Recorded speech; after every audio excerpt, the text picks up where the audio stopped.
28절의 말씀을 저와 여러분들이 한 절씩 교독하도록 하십니다. 제가 읽겠습니다. 유대인들이 예루살렘에서 제사장들과 레위인들을 요한에게 보내어 내가 누구냐 물을 때에 요한의 증언이 이러하니라. 요한의 증언을 말하고 숨기지 아니하니 들으려 하는 말이 나는 그리스도가 아니라 하는데. 또 묻되 그러면 누구냐 내가 엘리야냐 이르되 나는 아니라. 또 묻되 내가 그 선지자냐 대답하되 아니라. 또 말하되 그냥 우리를 보낸 이들에게 대답하게 하라. 너는 내게 대하여 무엇이라 하느냐. 이르되 나는 선지자 이사야의 말과 같이 주의 길을 곱게 하라고 광야에서 외치는 자의 소리로라 하니라. 그들을 바리새인들이 보내사 또 물어 이르되 내가 만일 그리스도도 아니요 엘리야도 아니요 그 선지자도 아니진대 어찌하여 세례를 베푸느냐. 요한이 대답하되 나는 물로 세례를 베푸노라. 너희 가운데 너희가 알지 못하는 한 사람이 있었으니 곧 내 뒤에 오시는 그이라. 나는 그의 신발끈을 풀기도 감당하지 못하겠노라 하더라. 이는 요한이 세례를 베푸고 그러한 그는 대가리에서 일어난 일이니라. 아멘. 이 인터넷 구글에서 인생은 이라고 하는 단어로 검색을 하게 되면 제일 먼저 나오는 게 박가문인가 하는 가수의 인생은 이라는 노래가 나오더라고요. 처음 들어보는 가수의 처음 들어보는 노래. 그 다음에 이 두 번째로 나오는 게 뭐냐면 로베르토 베니니라고 하는 감독의 인생은 아름다워 라고 하는 영화가 나왔습니다. 이 인생이라고 하는 말과 이 비슷한 단어가 삶이라고 하는 게 있지 않습니까? 그래서 제가 삶은 이 검색을 해봤어요. 제일 첫 번째 뭐가 나오겠습니까? 삶은 계란이 나오는 거예요. 두 번째 뭐가 나왔을까요? 삶은 하니까 두 번째는 삶은 달걀이 나오더라고요. 이게 제가 생각한 게 있습니다. 야, 우리 인생이 먹고 사는 문제가 정말 중요하구나. 삶이라고 하는 단어가 우리 인생에 살아가는 모든 행위, 그리고 현상, 그리고 장소, 시간, 이 모든 것들을 나타내는 정말 좋은 단어인데, 그런데 삶은 이라고 하는 검색을 하니까 계란과 달걀이 제일 먼저 나오는 것을 보면서 야, 참 이 인생이라고 하는 게 먹는 문제, 이 문제를 벗어나지 않으면 또 인생이 되지 않는갑다 라고 하는 그런 생각도 했습니다. 그런데요, 이 먹고 사는 문제에만 인생이 사로잡혀 있다면 사실 그 인생이라고 하는 존재 자체가, 그 삶이라고 하는 가치 자체가 너무나 저렴해지는 것 같은 느낌이 들지 않습니까? 왜냐하면 이 먹고 사는 문제라고 하는 건 우리 인간에게만 국한되는 문제가 아니거든요. 이 동물들도 먹고 사는 문제가 아주 이제 심각하게 됩니다. 그래서 지금 이 북극에 빙하가 녹고 있으니까 일어나는 문제가 뭡니까? 북극곰이 살 자리가 없고 먹을 게 없어가지고 사람들이 사는 인가로 내려온다라고 하는 거예요. 그래서 이제 개 잡아먹고 그렇게 한다라고 하는 거죠. 이건 동물에게도 이 먹고 사는 문제라고 하는 것은 아주 심각한 중요한 문제라고 하는 겁니다. 그럼 사람과 이 동물의 차이, 이 삶이라고 하는 것의 차이가 있으려면 무엇이 달라져야 될까? 무엇이 있어야 사람의 삶에는 가치가 있게 되고 그 또한 이 숭고한 어떤 이 목적이 있게 될까요? 그걸 이제 우리가 한번 생각을 해봐야 되지 않겠나라는 생각을 합니다.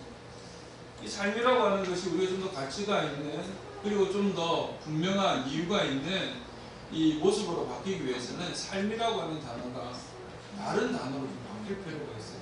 그게 뭐냐면 사명이라고 하는 단어로 바뀔 필요가 있다라고 합니다. 왜냐하면 사명은 목적이 있는 삶이기 때문에 그렇습니다. 내가 이 땅에 태어난 이유, 내가 이 땅에서 살아가는 목적, 그리고 그 목적이 있음으로 인하여서 나의 삶이 단순하게 먹고 사는 문제에 국한된 것이 아니라 나의 인생을 전반적으로 이끌어가는 방향성이 제시가 되기 때문에 이 사명이라고 하는 삶이 중요하다라고 하는 거죠. 우리 예전에 아주 오래전에 리고렌이라고 하는 목사님이 쓴 책이 있지 않습니까? 목적이 이끄는 삶. 그 책의 제일 앞부분에 보면 모든 사람에게는 태어난 이유가 있다라고 이야기해요. 저나 여러분이나 우리 이 땅 가운데 태어난 이유가 분명하게 있는 거예요. 그 태어난 이유를 우리가 깨달아 알게 될 때 우리의 인생의 우리의 삶은 어떤 삶이 되는가? 가치 있는 삶이 된다라고 합니다. 오늘 성경 말씀에는 자기가 태어난 그 분명한 인생의 목적을 깨달아 알고 있고 그 인생의 목적대로 살아가고 있는 사람이 나옵니다. 그 사람이 누구냐면 바로 세례 요한이라고 하는 사람인 거죠. 그는 자기에게 주어진 이 인생의 목적과 그리고 이 땅에 태어난 이유를 너무나 분명하게 알아서 이야기를 합니다. 너 누구냐라고 이야기를 하니까 사람들이 네가 그리스도냐? 라고 물어보니까 아니다라고 분명하게 얘기를 하고 나는 광야에서 그가 오실 것을 준비하여 외치는 소리일 뿐이다 라고 이야기를 하고 있더라고요. 그럼 오늘 이 땅을 살아가는 우리는 어떤 사명을 가지고 살아가는 자들입니까? 우리 지금 집사님 기도 중에도 대림절에 대한 이 기도를 하셨는데 우리는 이 땅에서 살아가게 될 때 어떤 삶을 살아가느냐, 어떤 삶을 가지고 살아가느냐 했더니 다시 오실 주님을 기다리는 자의 삶을 살아가는 자라고 하는 거예요. 그러면 우리와 세례 요한의 이 목적, 사명이 같은 것 아닙니까? 세례 요한은 오실 예수 그리스도에 대하여서 그 길을 준비하며 그 길을 예배했던 사람이고 우리는 다시 오실 예수 그리스도의 그 오심을 준비하며 예배하는 자로서 살아가기 때문에 세례 요한이나 우리의 삶의 사명의 그 목적은 같다라고 하는 거예요.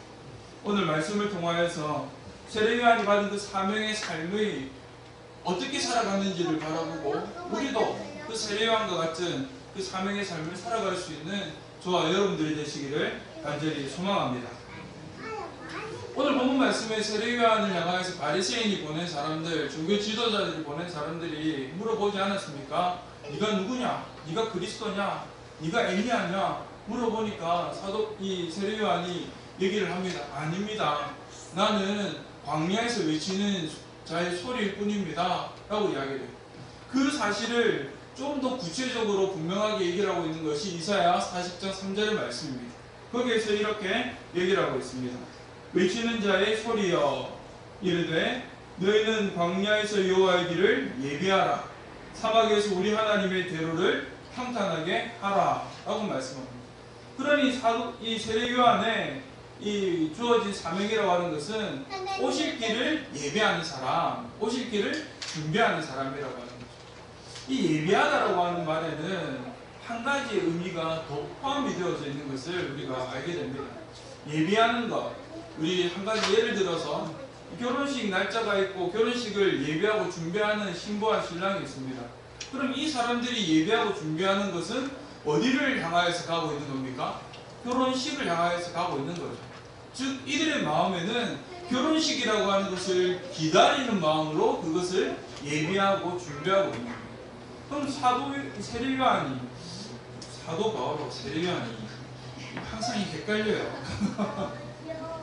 세례 요한이 예비하는 것은 무엇인가 했더니 주님의 오실 것을 기다리면서 예비하고 준비하고 있다라고. 그래서 사명을 가진 자의 삶에 나타나는 특징이 뭐냐면 기다림이라고 하는 거예요. 우리도 앞에도 말씀드린 것처럼 다시 오실 주님을 기다리고 있는 것 아닙니까? 그 기다림을 위해서 준비하고 예비하고 있는 자의 삶을 살아가고 있다라고 하는 거죠. 그 삶을 살아가는 자의 특징이 있는데 그 특징이 뭐냐면 성령께서 이끄는 삶이다라고 하는 특징이 있어요. 아니 세례 요한이 성령에 이끌림 받은 삶이라고 하는 거 어떻게 압니까? 라고 우리가 질문을 던질 수 있어야 되지 않겠습니까? 항상 말씀을 읽고 말씀을 들을 때는 질문을 던지셔야 돼요. 우리는 누가복음 1장에 보면 세례 요한의 아버지 사가랴가 세례 요한이 태어났을 때 그의 이름을 요한이라 하라라고 하고 나서 이 벙어리가 되어져 있었던 그가 이 말문이 트이기 시작합니다. 말문이 트이기 시작할 때 예언을 하는데 어떻게 예언을 하니 했더니 성령의 충만함으로 이렇게 말씀하고 있어요. 그리고 예언을 쭉 다 하고 나서 그 예언의 말미에 뭐라고 얘기를 하냐면 이 아이가 자라며 심령이 강하여지니 그가 오실 길을 예비하여 빈들에 있더라라고 얘기해요. 그러니 그 아버지가 성령에 충만하여 예언을 하였고 이 세례요한은 빈들에서 육체가 자라고 심령이 강하여지더라고 합니다. 이때 심령이라고 하는 단어가 헬라어로 푸뉴마라고 이야기합니다. 이 푸뉴마의 뜻이 뭐냐면 영이라고 하는 뜻을 가지고 있어요. 이 영이라고 하는 뜻을 가진 푸뉴마가 이 신약 성경에서 성령이라고 하는 말이 나올 때 이 다 푸뉴마로 쓰고 있습니다. 구약의 성경에서는 루아라고 하는 성령을 이 푸뉴마와 동등한 뜻으로 쓰고 있는 것이죠. 그래서 이 세례요한이 육체가 자랐는데 그냥 육체만 자란 것이 아니라 그의 안에서 성령의 충만함이 같이 자라났다라고 합니다. 그러니 이 세례요한의 삶은 어떤 삶인가 했더니 사명을 가진 자로서의 삶을 성령의 충만함으로 살아온 사람이라고 하는 것을 알게 되는 것이죠. 저와 여러분들이 대림절의 기간을 통하여서 우리 주 예수 그리스도를 기다리는 자의 사람이라면 그 삶을 사명으로 가지고 있는 사람이라면 우리 또한 어떤 삶을 살아야 되냐 했더니 성령의 충만한 삶을 살아가야 한다라고 하는 오늘 이 시간에 우리 주의 성령의 충만함이 저와 여러분들 안에 가득 부어지는 은혜가 있기를 간절히 소망합니다. 그러면 세례요한만 기다리는 사람이었을까? 성경에서는 세례요한만 기다리는 사람이 아니라 시므온과 안나라고 하는 사람도 기다리는 사람의 모습으로 보여주고 있습니다. 우리가 이 성경을 읽다 보면은 여러 사람의 이름이 나오질 않습니까? 그런데 시므온이라고 하는 이름은 많이 들어보셨을 거예요. 왜냐하면 12지파에도 나오니까. 그런데 안나라고 하는 이름은 잘 들어보지 못하셨을 겁니다. 근데 좀 약간 이 안나라는 이름은 낯설죠. 대신에 안나 대신에 뭐가 조금 귀에 익어요? 한나라고 하는 이름은 귀에 익을 겁니다. 왜냐하면 한나는 사무엘의 어머니로 등장을 하고 이 설교 시간에도 이 많이 나타나는 이 인물로 이 예를 들기 때문에 그래요. 그런데 이 시몬과 안나라고 하는 이 두 사람이 예수 그리스도의 오심을 기다리고 있었던 사람이라고 성경은 말하고 있습니다.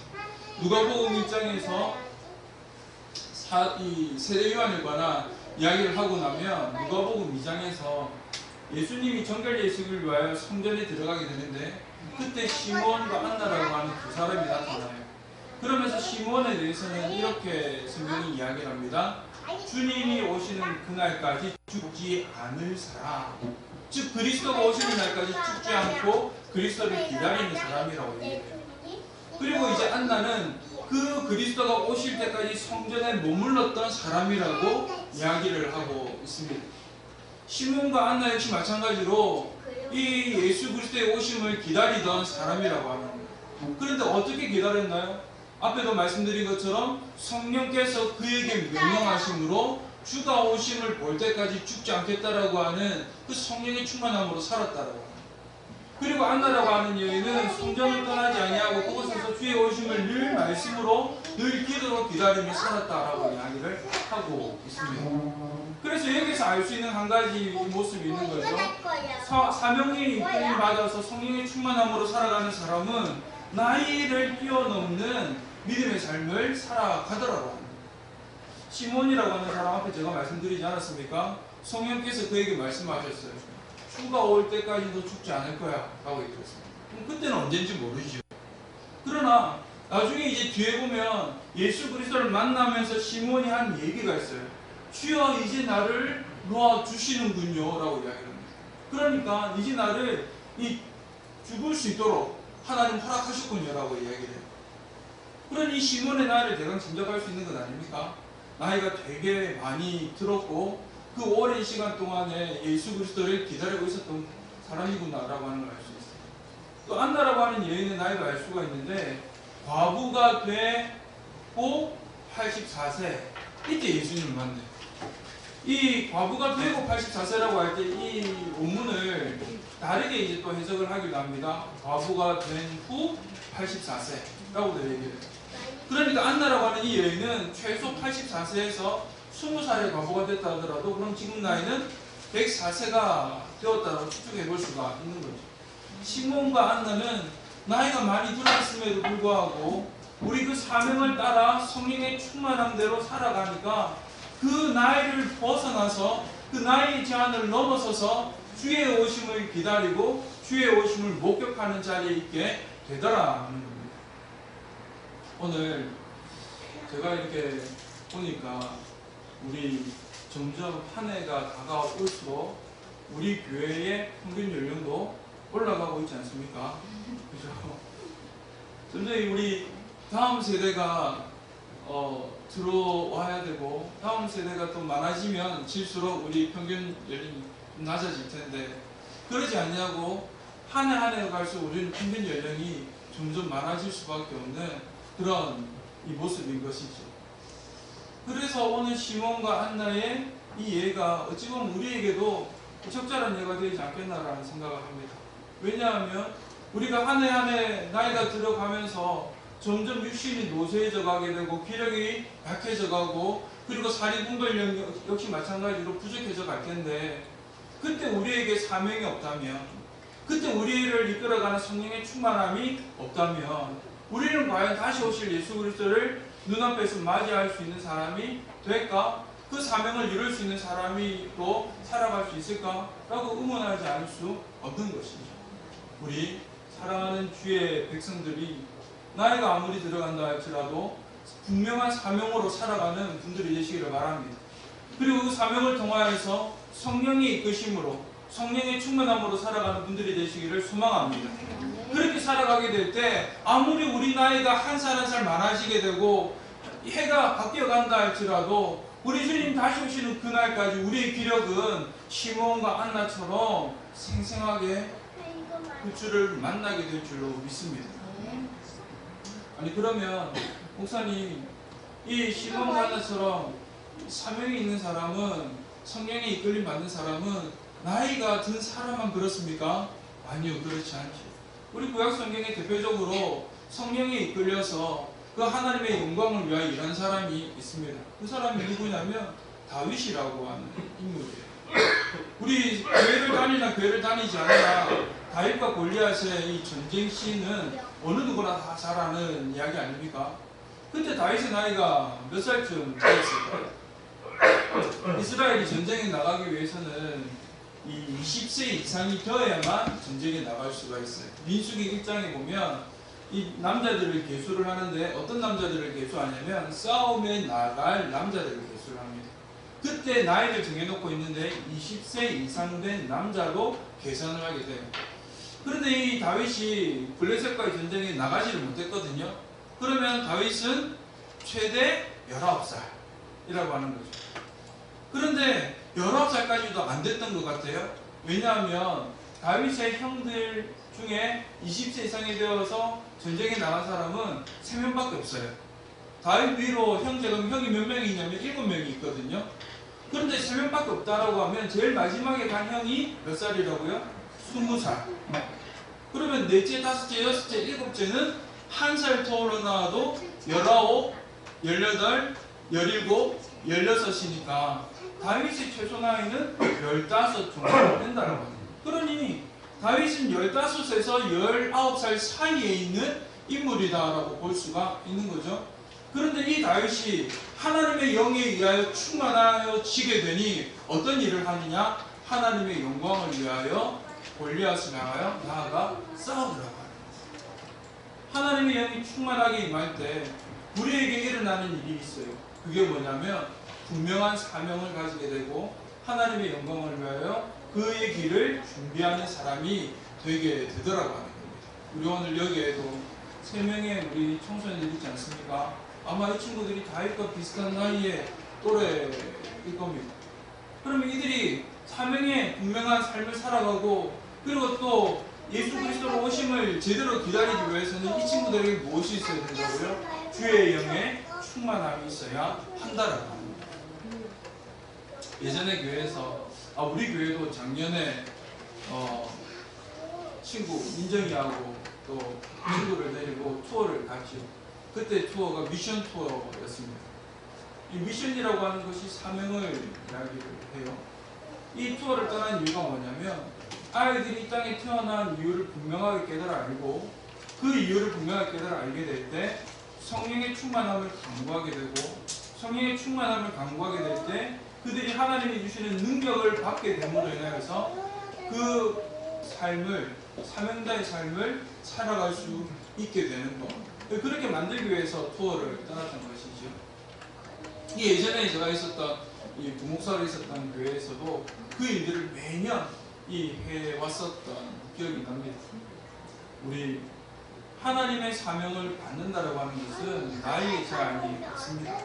어린 아이나 아니면 나이가 드신 분이나 우리가 이 땅에 태어난 그 삶의 목적, 분명한 사명을 깨달아 알게 될 때 우리 하나님께서는 우리에게 성령의 충만함을 주심으로 말미암아 그 사명을 이루어갈 수 있도록 하나님께서는 그 길을 열어 주실 것이다 라고 하는 것을 알게 되는 것이죠. 오늘 이곳에 모여있는 저와 여러분들, 우리 어린아이인 이삭이와 리브가부터 시작해서 우리 이영희 집사님까지 모두가 사명의 사람들이 되시기를 간절히 소망합니다. 그리고 그 사명의 사람으로 성령의 충만한 삶을 살아가는 저와 여러분들이 되시기를 간절히 원합니다. 이 사명의 충만한 사람, 그리고 이 성령의 충만함으로 살아가는 사람은 어떤 사람인가 했더니 하나님과 소통하는 사람의 모습을 보여주고 있습니다.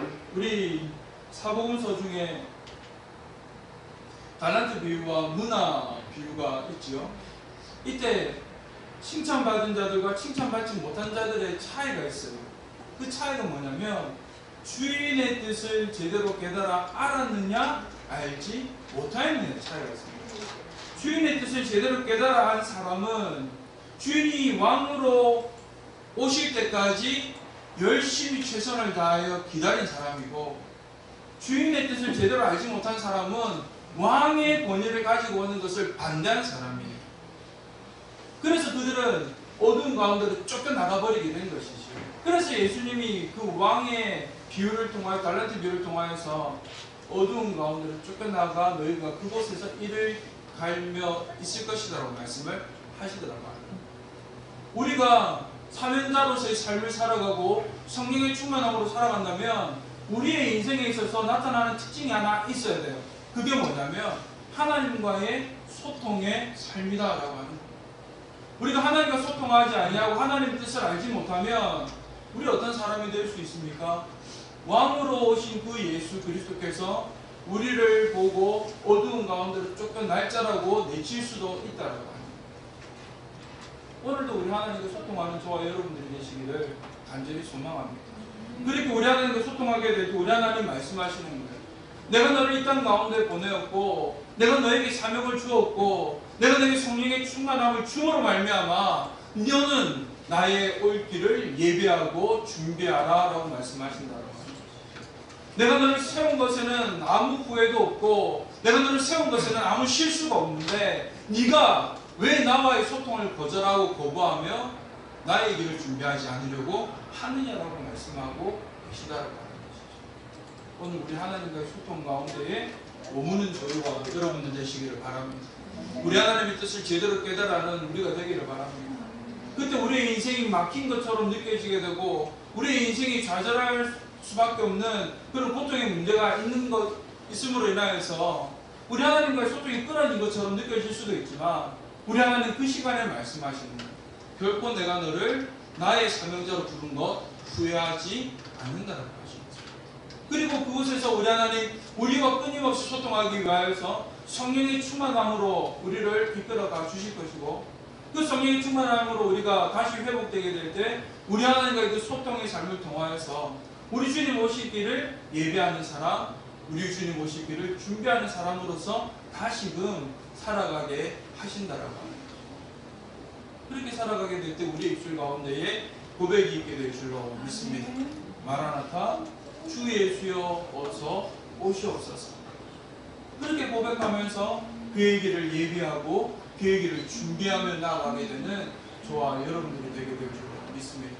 오늘 이 땅에 태어난 분명한 이유를 깨달아 하는 저와 여러분들이 되기를 바랍니다. 그리고 그것으로 끝나는 것이 아니라 성령의 충만함으로 성령의 이끄심으로 살아가는 저와 여러분들이 되기를 간절히 소망합니다. 그렇게 살아가게 될 때 우리 하나님과의 끊임없는 소통을 통하여서 우리 주님 보시기를 예비하는 저와 여러분들이 되시기를, 우리 대림절의 이 기간이 되시기를 간절히 소망합니다. 우리 찬양하면서 결단하며 나아가시겠습니다.